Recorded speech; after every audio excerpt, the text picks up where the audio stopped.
So I got this box here from getfpv.com, and I'm going to show you what's inside.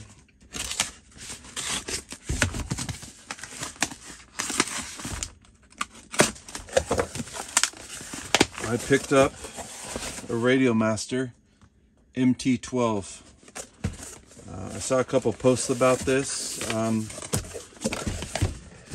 Instagram from the crawl space, saying that they got 10 in and they're only going to hold them for a few hours.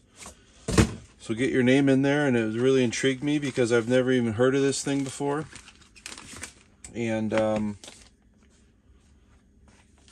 I started doing a little research, and seems to be a very, very good entry-level radio system.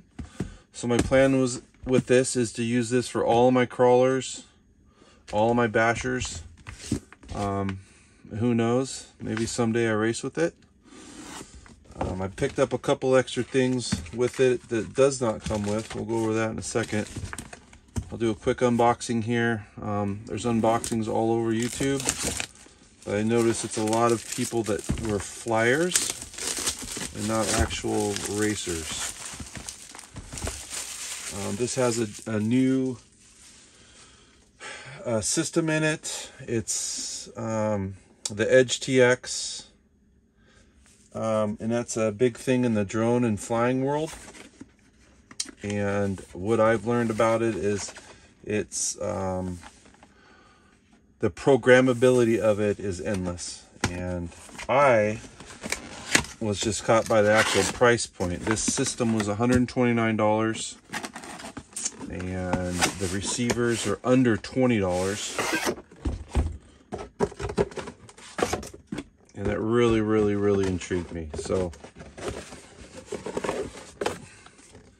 there's a sticker sheet in there. Manual. Now I guess the programming on this thing is pretty intense for people not familiar with that system that's in here, the Edge. So that's going to take a little learning curve. Really nice, I'd say semi-hard case comes with. And what I saw in one video was pretty cool. It's got a front and a back to store extra things in, so that's pretty cool. I mean, for $129, and this is the, which one is it? The Express ELRS one. They have a 4-in-1 as well. The 4-in-1 comes built in with a module that lets you basically bind to any receiver. This one has an adapter to do that, and I just went with this one. So in this box comes with a 3-channel receiver, which is super small. Holy moly, that thing's really small. It's like a bind plug. A couple little things. I'm not going to go too far into them because every video talks about them, but these are it's a modular system, so it allows you to add a few things to the bottom of the radio. Charge cable. It's really nice. Everything charges through USB-C. Wrist strap. Man, I can't believe how small these receivers are. I'll try to find one to compare. Wow, that is tiny.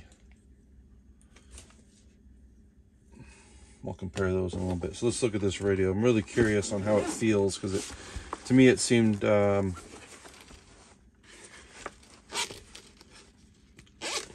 semi-cheap looking, but I mean, it's an RTR radio. Wow, that feels actually pretty good. Oh, and these buttons seem really loud on videos, but they're not too bad.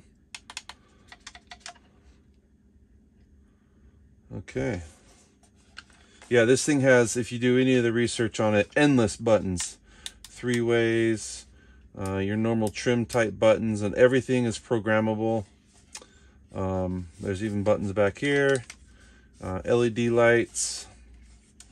Your basic thumb wheel type selector. Expansion ports for SD card. Headphones, it looks like. A couple other things I gotta look at. Looks like you can do firmware updates right from your computer. You can adjust the throttle and steering tension, which is pretty nice. Can't do that on RTR radio. Buttons are in a good spot. Yeah, so far that thing feels really nice. So I did pick up, it does come with the one receiver, like I said, the 3-channel. That's the ER3CI. I'm amazed how small it is, but I did pick up a few more because, like I said, these are $19.99. And that's just crazy to me. And it does not come with batteries. It comes with a tray, and I can't remember the actual name of the batteries for this tray, but it's a rechargeable, kind of a longer one. But I picked up the LiPo one because why not? This was I think $18 for 5,000 milliamp. Oh, it looks like it just plugs right in, so you can get any LiPo, I guess, that fits in there. But for 18 bucks, and it is a 2S too. That's another thing. A lot of my smaller batteries are all 3S, so that wasn't going to work. I'm going to plug it in, just see what happens here. Turn it on. Kind of feel the weight with the battery in there. My daughter does have a FlySky, the Noble MB4, and that's the radio I kind of wanted for my crawlers and stuff, but to me it was a little too much for that. Oops. And oh yeah, that's got a good weight to it. And this just really caught my eye. It does have a, you know, antenna list, but you can, I guess, adjust this for the longer. Oh, you gotta hold the button down here. We're gonna fire it up. Maybe I should read the manual first, but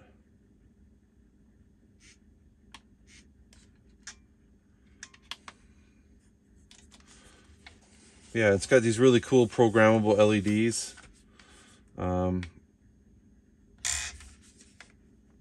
Right now it's just set up basic green all the time. Looks like blue, full throttle, full brake. Got your police lights.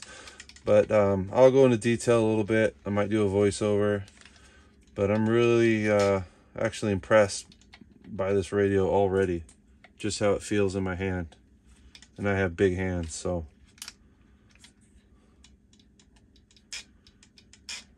Really nice, actually. Yeah, so I'm pretty excited.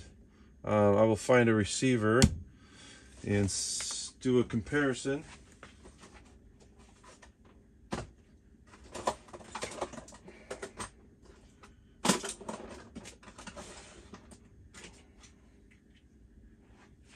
So here's a Spectrum one I had close, 3100, which was pretty small to begin with, but this one is minuscule. That thing is so tiny. That's going to fit anywhere. In fact, I'm comparing this a lot to the Noble because that's what a lot of people are comparing it to for the price point. So if you're familiar with the FlySky Noble B4 or NB4, this receiver is about the same footprint as their small one, which is the oh man, I can't remember what that one is, but it's the antennaless one from FlySky. This is my daughter's buggy. But this has about the same footprint, but it doesn't have the tall antenna. So this one's all tucked inside. And I'm overwhelmed how small that thing is.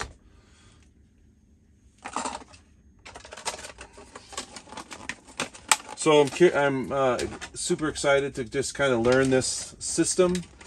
I'll be selling a bunch of my Spectrum stuff because that's what I used for my crawlers before. My son races with that radio now, so I want to take it out on the trails. But from what I know, this is pretty cool. So this is where the you got a joystick type button that you can slide in this thing. I'll go through these buttons really quick.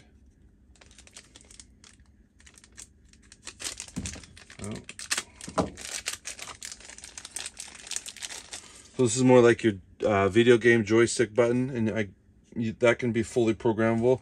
And there's a bunch of ports in the bottom of this where you feed this down in there, and you plug it into whatever one you want. And you got this for even more control. It also comes with, and this one's kind of nice too, this is more just a couple extra toggle switches on there. Might be nice for some lighting, stuff like that. And this module, this goes on the top. This port up here, I don't really know how to open that, so I'm not, but that basically slides on top, and then this will basically, you can get different telemetry type things and super long range antennas. Apparently this thing goes over a mile or something like crazy like that, which I'll never do, but I think for my fleet of Element trucks and my associated vehicles like my Pro 4, I got a couple on-road cars that this one I'm going to use to mount a GoPro on here and kind of go chase some drift cars around. And my rally car, I'm going to put a receiver in that. All my crawlers will be having that system in there. So right now this is one of my elements that I'm building, and this one has the Spectrum 310 in there. And just for comparison, that thing is almost half the size. So for these tight builds, this thing is going to be awesome. It's actually almost, the Hobbywing power switch on this Fusion Pro is almost bigger than it. So really excited about this system. Apparently there's a good learning curve, but that's okay. That's a fun part of the hobby. Learning new things and sharing new things. So yeah, great looking radio. Can't wait to use it, practice with it, get it all programmed. Feels really good. There's even a button back here. And what's nice about the LiPo is it charges through a USB-C. I'm curious how that works. Must charge through the balance port. Yeah, great feeling radio. I like it.